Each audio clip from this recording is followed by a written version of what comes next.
The story begins with the introduction of our protagonist. His name is Sirrus, a man known for his upright character and unwavering principles. Sirrus reveals that some time ago, he activated a system with the potential to awaken the deepest, most hidden feelings inside any person. However, at first, Sirrus hesitated to use it, unsure of the consequences. He refused, thinking it would be too dangerous. But one fateful incident changed his mind, forcing him to use the system, though he never imagined it would lead to this. What happened was that Sirrus and his group were chosen by the higher authorities to serve as bait in order to lure out the enemies. The authorities believed they were expendable, as they were considered low-grade heroes. The enemy, on the other hand, was far too powerful for them to face head-on. With such overwhelming odds, most of Sirrus's companions fled in fear. Yet Sirrus, driven by his sense of duty and honor, refused to run.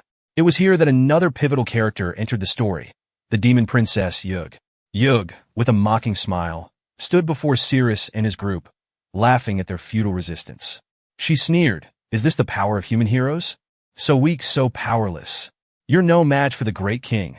Sirrus's companion, Bella, a Class D hero, could see the hopelessness of their situation. She urged Sirrus to flee, as the enemy's warcraft levels were far beyond their own. Bella, who believed Sirrus was just an F-grade hero, felt there was no need for him to try to be a hero in such an impossible fight. But Sirrus, standing firm, shook his head and replied, "I came here to ensure the safety of the city. How can I run away at a time like this? I won't abandon my duty." As Yug, unimpressed by their resistance, let out a loud yawn, she stated, "Humans are so weak. I have no interest in you at all." But Sirrus, resolute in his decision, declared, "I will not back down from this battle." At that moment, something unexpected happened. Blood began to drip from Sirrus's nose, an alarming sight. Bella, concerned, asked, "Your nose is bleeding?" Her worry deepened as she realized that just standing still was putting too much strain on Sirrus's body, and yet he was still trying to fight. She urged him once again to run, but by then, it was too late. A goblin, having observed the situation, whispered to Yug that another human was standing behind them. This information made Yug pause for a moment before she turned toward Sirrus. A wicked smile spread across her face as she issued a chilling order to her goblins. "Wipe him out, and make a wine glass from Sirrus's head to present to my beloved king." Yug's presence loomed closer as she prepared to strike, but Sirrus, determined to protect his people, activated his power. In mere seconds, he locked Yug into a combat stance, though his tension remained high. To his surprise, instead of attacking, Yug leaned closer and opened her mouth to devour him. But what happened next was something nobody never expected. Yug kissed him. The kiss was brief, but it was enough to cause a strange change in Sirrus. His power, which had been teetering on the edge, suddenly upgraded slightly. Bella, stunned beyond belief, stared at Sirrus and shouted, "Sirrus, what are you doing?" Even the goblins, shocked by the turn of events, asked Yug, "What are you doing?" One of the goblins tried to approach, but Sirrus reacted quickly, striking him down with his sword. The goblin was sent flying, and Yug, startled by this sudden action, distanced herself from Sirrus. Sirrus stood there as if nothing unusual had happened, acting as though he had achieved exactly what he needed. Bella, on the other hand, was red-faced and embarrassed, her mind racing as she tried to process what had just occurred. Meanwhile, Yug was left feeling confused and uncertain. She had intended to consume Sirrus, yet she had kissed him instead. She couldn't quite understand why she had done it, but she couldn't shake the feeling that somehow it was Sirrus's fault. In a moment of intense determination, Sirrus raised his voice, shouting to his companions, "For the safety of the people of this city, I will not hesitate. Even if I must sacrifice my entire body, I will not back down." With his sword in hand, he prepared himself for the coming battle, knowing there was no turning back. The goblins, watching Sirrus, began to discuss the strange events. "Why did our highness kiss a human?" they whispered among themselves. They had heard rumors that Yug had an interest in a young one, but they never imagined it would be a human. Just then, the goblin leader arrived and scolded the others. "How dare you question our highness's actions? You are monsters, and only filthy humans commit such acts of infidelity." Meanwhile, Yug was consumed with worry, fearing that the king might find out about her kiss with a human. Her heart raced, and the situation seemed increasingly strange to her. She couldn't explain why she was feeling this way, but one thing was clear. Things were getting complicated. Yug quickly ordered her goblins to take down Cirrus. The goblin leader rushed in to attack, but Cirrus was ready. With sword raised, he stood his ground, preparing for the inevitable clash. When the goblin leader struck, Cirrus tried to defend himself, but was shocked when his sword shattered in one swift blow. The goblin leader attacked again, but this time, Cirrus managed to dodge the strike. It was then that he realized something astonishing. His defense hadn't improved, but his attack power had surged by a significant amount, by 100 points. Cirrus attacks again, and surprisingly, the goblin's sword also breaks. Then, another goblin appears from behind. Cirrus attacks with full power, and the monster is sent flying far away. Bella is stunned, watching in disbelief as Cirrus actually manages to defeat the monsters. She can't understand how a level F hero could possess such immense power. Cirrus, however, watches intently as the goblin he attacked with full force seems only slightly damaged. A mere scratch on its body instead of being torn apart as he expected. Cirrus is trying to piece everything together when, just as he's distracted, Yug sneaks up from behind and delivers a surprise attack. However, Bella notices everything and quickly warns Cirrus about the impending attack. Cirrus, reacting quickly, turns around and attempts to block Yug's attack by creating a shield with his hand. But it doesn't work. Yug's strike is too powerful, and she stomps on him with full force. The blast that erupts around them shakes the ground, but against all odds, Cirrus remains alive, though crushed on the floor. Seeing an opportunity, one of the goblins charges towards Cirrus, determined to finish him off. Cirrus feels the pressure mounting, as he has neither the power nor the time to defend himself. Just as things seem hopeless, a huge tail appears and swats the goblin away, sending it flying. The tail doesn't belong to Cirrus, though. It's Yug's. The other goblins are left in stunned silence, and the goblin leader, Goblin, asks Yug what's going on. Yug, looking almost embarrassed, commands her troops to stay still and not to move, warning them that anyone who disobeys will be killed. Her face reflects an odd mixture of frustration and embarrassment, almost as if she's caught between wanting to do something more intimate and keeping control of the situation. But then, she tells her troops that she wants to personally give Cirrus a lesson with her own hands. Hearing this, the goblins cheer with excitement, eagerly shouting yes in agreement. Yug, with her mouth slightly parted, begins to walk towards Cirrus. As she approaches, a drop of her saliva falls onto Cirrus' ear, which unexpectedly boosts his defense power by 50 points. Cirrus, feeling the strange sensation, wonders if this is the price he has to pay for gaining more strength. For someone with an upright character, this experience feels more like an insult than anything else. But then he reasons that if this small indignity can protect the people of the city, it's probably worth it. On the other hand, Yug is feeling conflicted about her actions. As a monster, she feels she shouldn't be acting this way, but her body and instincts are fighting her control. The goblins, too, are confused. They assumed Yug was intent on killing Cirrus, but the scene unfolding before them suggests something entirely different. The goblin leader, trying to make sense of the situation, warns them not to be presumptuous and to open their eyes properly to understand what's happening. He tells them to look closely and realize that Yug is actually having a breakthrough with Cirrus, and if they don't understand that, they should keep their thoughts to themselves. As Cirrus' defense and attack powers continue to rise, he wonders whether he'll be able to handle the entire group of goblins. He attempts to retrieve his broken sword, but the goblin leader catches the movement and immediately warns Yug. In response, Yug swiftly grabs Cirrus' hand with her tail and chokes him by the neck. She lifts him off the ground, her anger clear in her expression. The goblins, thinking this is the moment Yug is going to finish Cirrus, cheer with excitement. But Yug suddenly hesitates, her behavior still feeling strange. She moves closer to Cirrus and asks him if he has the courage to fight against monsters. She threatens to strip him right there and then, and in an unexpected move, she tears his t-shirt. Yug explains that she wants to show humans the difference between their frail bodies and the power of monsters. However, deep inside, Yug seems more interested in Cirrus' muscular body, especially his well-defined six-pack abs. The other goblins observe the scene, and some begin to murmur among themselves, finding Yug's actions to be both ruthless and somewhat personal. They believe Yug is delivering a harsh lesson to the humans. Meanwhile, Cirrus is beginning to panic. His armor has already been destroyed, and as Yug's hand draws near, he braces himself for the worst, fully expecting to endure whatever is coming. Yug, meanwhile, is feeling a mix of tension and a strange romantic attraction. She's trying to maintain control, but it's becoming more difficult.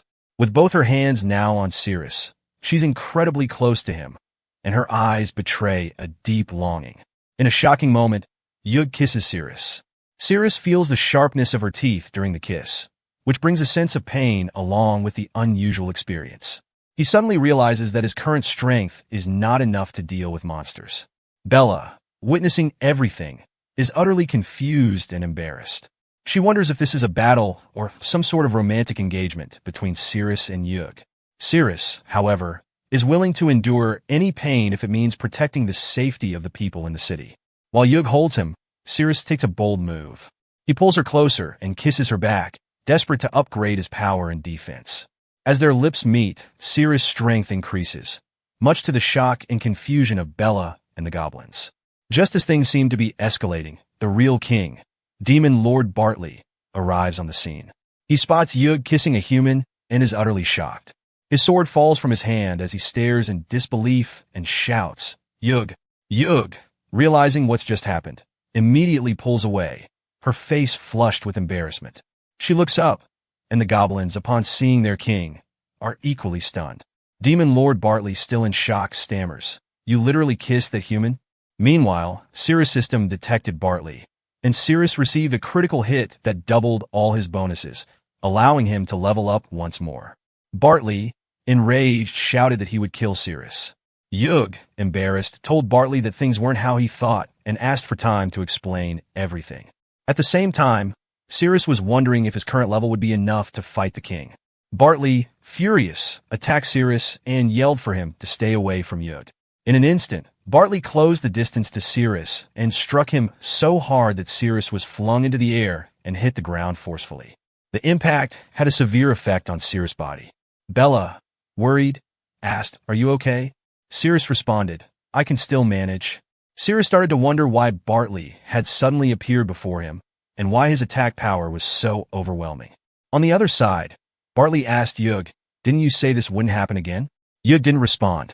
Bartley, trembling with anger, asked, "Don't you remember what you told me last time?"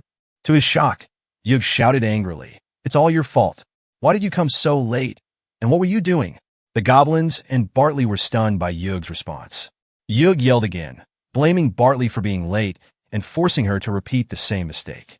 She accused Bartley of ruining things on his own and now questioning and threatening her. Bartley, confused, tried to speak but couldn't find the words. Yug asked again, "Why did it take you so long? And what were you doing at that time?" Now Yug's anger turned toward Bartley, and the entire scenario shifted. Trying to make amends, Bartley said, "Yug, please don't be mad. I was wrong. I saw some humans running and want to deal with them. This won't happen again. Please don't be angry." The goblins were observing all of this and began discussing among themselves. One goblin said, "Our king is so affectionate toward his queen that he's ready to admit his mistake. That's why he married a formidable queen like Yug." Another goblin said, "My level is so far behind the king's. Maybe I should just enjoy the single life." A third goblin realized his mistake and decided to confess his feelings to his crush, Mrs. Satter, the next day. Meanwhile, Cirrus was tense, thinking he should quietly slip away while everyone's attention was elsewhere, as the level gap between him and Bartley was too vast. Yug started crying, which made Bartley even more anxious. He kept pleading with her, "Please stop crying." The goblins were still discussing their opinions while Cirrus quietly planned his escape. Cirrus asked Bella, "Can you walk on your own? Or should I carry you on my back?" Bella replied, "Don't worry. My leg is slightly fractured, but I can walk on my own." On the other side, Yug told Bartley that everything happened because of his lateness, which had tempted her toward a human and nearly destroyed their sacred and loyal love. Yug began crying again, and seeing this, Bartley tried to console her, saying he would deal with the human immediately if that was the cause of her sadness. He asked her if she would still be upset if he killed the human. Yug, delighted, said yes and explained that Bartley was her eternal love. Even after death, they would be together in the void, so she could never love another man. Yug said she admired Bartley's majestic and dominating nature. By then, Bartley noticed Cirrus and Bella slowly trying to escape. He angrily shouted at the goblins, asking why they hadn't stopped the humans. The goblins replied that their queen had just ordered them not to interfere. Hearing this, Bartley grew even angrier, called them fools, and charged toward Cirrus. In an instant, Bartley reached Cirrus and furiously asked how he dared to charm his wife, Yug, before kicking him into the air. Cirrus was flung far away and felt as if his entire body had shattered upon hitting the ground. He realized he couldn't withstand the Monster King's attacks because they were so fast that they were nearly impossible to see. Bartley approached Cirrus in anger and declared that he would cut him into two. As Bartley closed in, Cirrus yelled for his system to lock him immediately. Just then, Yug arrived, slapped Bartley, and told him to leave Cirrus alone. Bartley was stunned and asked why Yug had done that. In the meantime, Cirrus attempted to escape. Bartley, heartbroken, cried and asked Yug why she had done this, realizing she truly cared for the human. Yug's actions broke Bartley's heart, and Cirrus leveled up. Cirrus wondered if he could now defeat the Monster King, but decided to move farther away. Yug then lustfully said she wanted Cirrus' body and moved toward him. Bartley grabbed her hand and asked what she was saying, reminding her that she had just said he was her eternal love. Yug pulled her hand away and ran toward Cirrus. When Cirrus looked back, Yug was already near him. Yug leapt onto Cirrus and started kissing him. Seeing this, Bartley became sad, and Cirrus was left at Yug's mercy. Bartley blamed himself and said that due to his shortcomings, humans had found an opportunity to dominate him. Yug angrily retorted that Bartley was ruining her quality time. Bartley felt even sadder, and during this moment, Cirrus received a level 5 upgrade. Bella also yelled at Yug, telling her to leave Cirrus alone. Cirrus warned Bella not to come closer, but Bella didn't listen and endured Yug's attack. Yug grabbed Bella with her tail and started kissing Cirrus again. Yug wondered why she was behaving this way, yet she felt happiness deep inside. Suddenly, Bartley shouted that Yug had lied to him. He charged to attack her but stopped as his sword froze. He still loved Yug. Ignoring him, Yug kissed Cirrus again, breaking Bartley's heart completely. Enraged, Bartley picked up his sword and began doing something drastic, possibly leading to self-destruction. Cirrus's system detected Bartley's complete breakdown, and Cirrus upgraded his powers by 3 more levels. Seeing Bartley's state, Yug asked what he was trying to do, while the goblins, terrified, thought of fleeing. One goblin loudly asked the others if they wanted to die or escape. Meanwhile, something strange was happening with Bartley. On the other side, Cirrus had reached level 10 and unlocked new skills. One of them, Swift Body Slash, transformed his sword into a phantom, instantly appearing within a 5-meter radius of the enemy and delivering a decisive strike. Cirrus lifted his sword and slashed Bartley, defeating him in a single strike. Yug was stunned to see Bartley lose so easily. Cirrus reflected that upgrading further could grant him even more powerful skills. But Yug, frustrated with Bartley, recalled how he had always underperformed. She had expected him to be weak, and he turned out exactly as she thought. To her surprise, Bartley suddenly lunged at Yug and grabbed her. Scared by this sudden attack, Yug loosened her grip on Bella, releasing her. Bartley screamed at Yug, demanding she keep her promise and die with him. Yug replied that she didn't want to die. Cirrus's system informed him that Bartley was about to self-destruct. Cirrus grabbed Bella and tried to escape. Meanwhile, Yug cried and begged Bartley to leave her alone, shouting that she didn't want to die. In a moment of desperation, she screamed for someone to save her. Suddenly, Cirrus appeared and cut off Bartley's hands with his sword. He then grabbed Yug and fled. In his final moments, Bartley called Yug's name before self-destructing. The explosion shattered the ground into pieces, causing Cirrus, Bella, and Yug to fall. As they fell, something strange happened to Yug. Upon landing, Bella fell beside Cirrus, while Yug landed on top of him. Cirrus wondered if they had reached the bottom of the dungeon. He then noticed a salamander and was stunned. His system revealed that it was Yug in her salamander form. Yug's magic value had dropped to 0, and her health points were down to just 9. Yug scrambled into Cirrus's pants to hide. Bella regained consciousness and tried to stand, but in the process, she ended up in an awkward position with Cirrus. At that moment, Cirrus received a notification that he had earned a dungeon map as a reward for defeating the Demon Lord. The notification asked if he wanted to open the map. Confused, Cirrus decided to carefully consider his decision. Meanwhile, Bella noticed that Cirrus's face was near her private area, and shocked, she quickly moved away, apologizing deeply embarrassed. Cirrus, however, paid her no mind as he was focused on the map.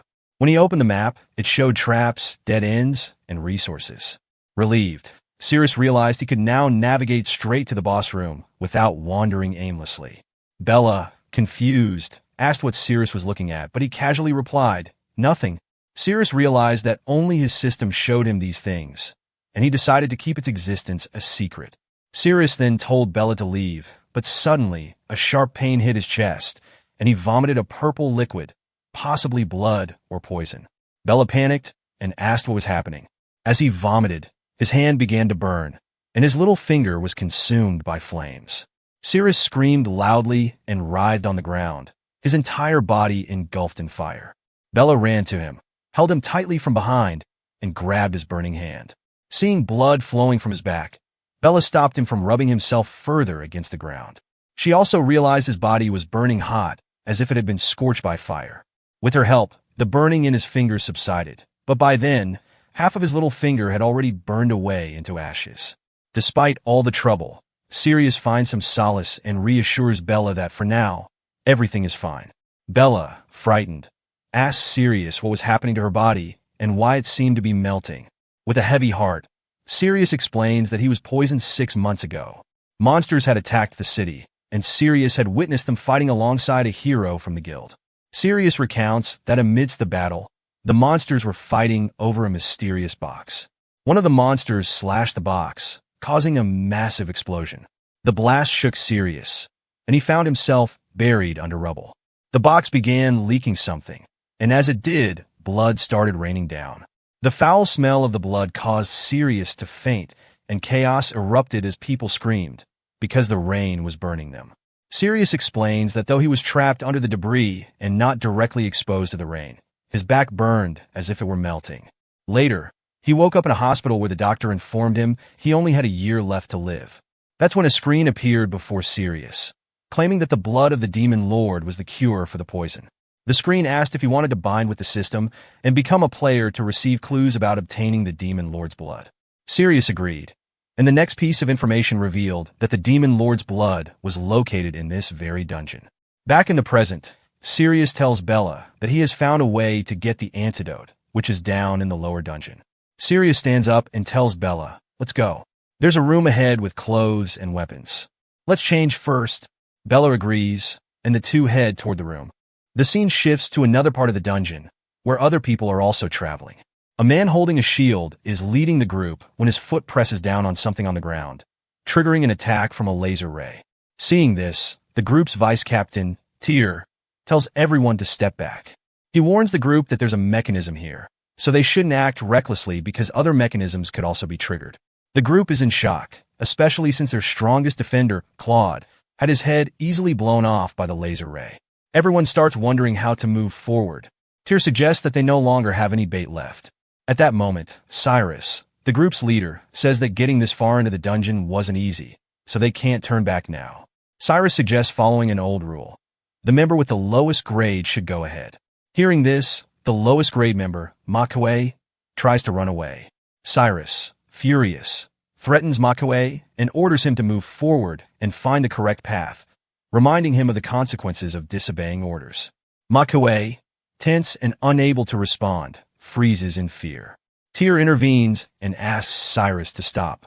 Tyr proposes using an arrow he's designed, which can bounce back and explore the area, hoping it will trigger any mechanisms ahead to increase everyone's chances of survival. As Tyr pulls out his arrow, which looks like a ball, Cyrus slices it into 2 pieces with his sword. Seeing this, Makawe becomes even more tense.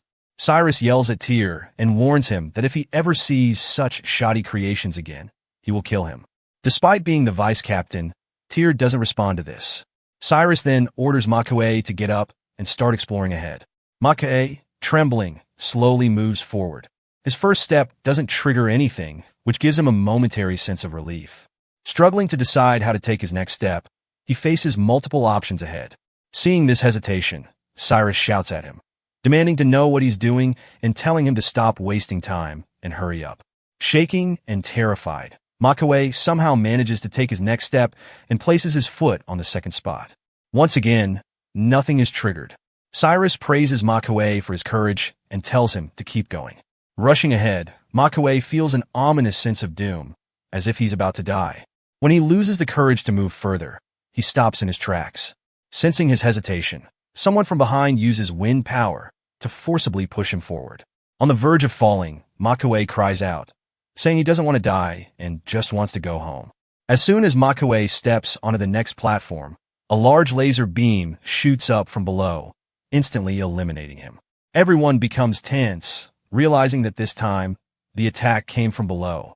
They begin to wonder if the dungeon's mechanism changes the attack location every time. The attack beam always appears suddenly, making it difficult to pinpoint its origin. Cyrus remains silent for a moment, then instructs the person with the lowest grade to step forward. Just then, the door in front of them begins to open. Tensed, the group informs their leader, Cyrus, that the door is opening.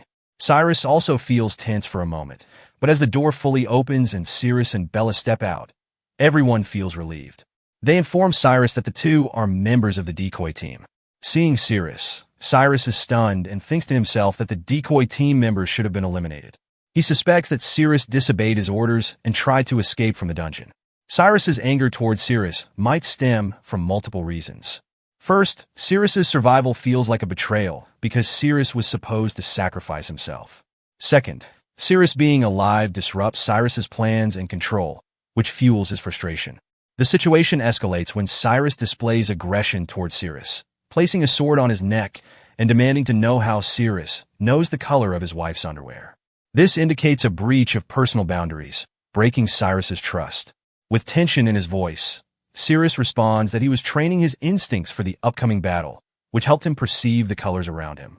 However, Cyrus dismisses this as a lie and prepares to attack Cyrus, demanding that he reveal the truth about his relationship with Cyrus's wife. Cyrus's teammates intervene, trying to calm him down and reminding him that killing someone in the city is not allowed. At that moment, Cyrus angrily shouts that he would never tolerate such an accusation on his integrity. He declares that he will prove the results of his training in front of everyone. Boldly, Cyrus reveals that the first person wasn't wearing any underwear. Cyrus was wearing pink underwear, and the other two couples were in matching underwear. Hearing this, the first person demands that Cyrus immediately eliminate Cyrus, but the others oppose this, stopping Cyrus from taking drastic action. This revelation adds another layer of tension to the situation, with conflicting reactions among the group members. They express concerns that if Cyrus eliminates Cyrus in the city and his body is discovered, it could cause unnecessary trouble for everyone. Cyrus asks for suggestions, and they propose putting Cyrus in the bait group. This way, they won't have to be directly involved in Cyrus's fate, and if his body is discovered later, the fallout could be mitigated. When the scene shifts back to the present, Cyrus wonders how he ended up in front of the raiding party when he only came to exchange equipment. It seems that the group themselves are confused and lost, which makes the situation even more complicated. Cyrus then commands Cyrus to approach them, asserting his authority as captain. Hearing this, Cyrus wonders if Cyrus plans to send lower-level members through the mechanisms as bait again. Before Cyrus can react, Tyr advises him not to move and shares his suspicion that Cyrus and Bella might have survived, implying they found a safe route. He suggests following their path to avoid the mechanisms and spare team members from unnecessary risks. Cyrus emphasizes the urgency of defeating the dungeon's big boss. He mentions that they've already sacrificed many valuable combat team members for this, and that turning back is no longer an option. Cyrus challenges Tyr, questioning if he's truly acting in the team's best interest. Cyrus adds that if Tyr doesn't agree with his decisions, he's free to leave. This highlights the conflicting priorities within the group. Cyrus is determined to push forward, while Tyr is concerned about the team's safety. Tyr's silence says it all. Cyrus turns his attention back to Cyrus and asks if his intuition is well trained. He asserts that now is the time for Cyrus to contribute to the team. Cyrus warns Cyrus to understand the consequences of disobeying orders and expects full cooperation and participation from everyone. Even after agreeing, Cyrus hesitates. Bella suggests finding an alternate route and exploring possible solutions to potential issues. Cyrus pauses to consider Bella's concerns and understands her reasoning. However, he reminds her that Captain Cyrus has already ordered him to proceed. Cyrus reassures Bella not to worry, expressing confidence that he'll be fine. With determination, Cyrus steps forward without hesitation, surprising everyone. His resolute obedience to Cyrus's command shocks the group. As Cyrus moves ahead, the others wonder if he's relying more on his intuition to predict the mechanisms. The map guides Cyrus to take 3 steps forward and then make a left turn for 2 spaces. Without hesitation, Cyrus takes 3 steps forward, Everyone is stunned by how he moves ahead unharmed, attributing it to luck. As Cirrus continues without triggering any mechanisms, the group becomes even more shocked. At one point, Cirrus hesitates before placing his foot. Noticing this hesitation, Cyrus becomes hopeful and asks if Cirrus has detected the mechanisms. Cirrus responded negatively, indicating that he had done nothing. Everyone wondered how Cirrus knew the correct path, especially since a dozen intelligence agents had lost a lot of data while collecting information about the terrain of the first half of the dungeon. Their thoughts were interrupted when Cirrus jumped over a step. Everyone believed that Cirrus's success was solely dependent on luck because they thought an F-grade hero lacked the necessary qualifications for intelligence. This belief was reinforced by the idea that people attributed Cirrus's progress to mere chance rather than skill or knowledge.